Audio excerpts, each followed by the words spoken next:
So the authors have, in this article that I reviewed from two K-State professors, they forward an idea which creates a framework to allow students and teachers to collectively evaluate the ethical import of decisions they're making using technology. I think probably the internet in large measure, but also other aspects of it.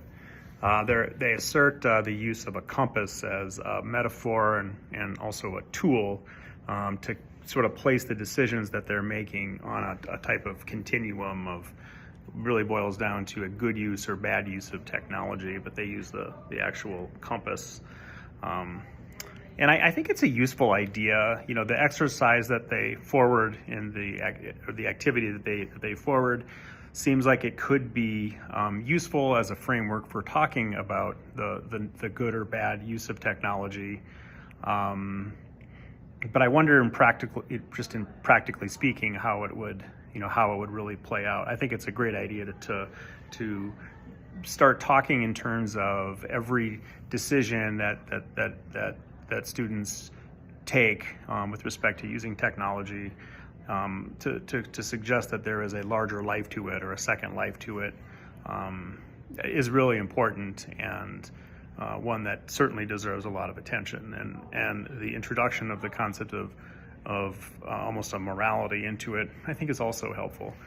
The exercise of putting forward the like the cheating, there was one where he suggested consider is lip copying and lifting material a good use or bad use, or an ethical manipulation of the technology. Obviously that's a no, right? And it seemed like the 7 or 8 activities or scenarios that he forwarded in the activity seems like it would need a little work in terms of really applying it to a classroom, at least from my limited experience.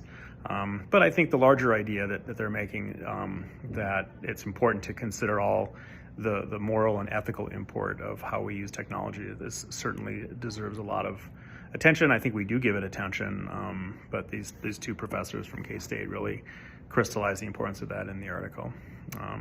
So I think it's worth a read, and I don't know that a compass is really, in the end, the best tool to do that, but it's certainly a good idea and one worth considering. Thanks.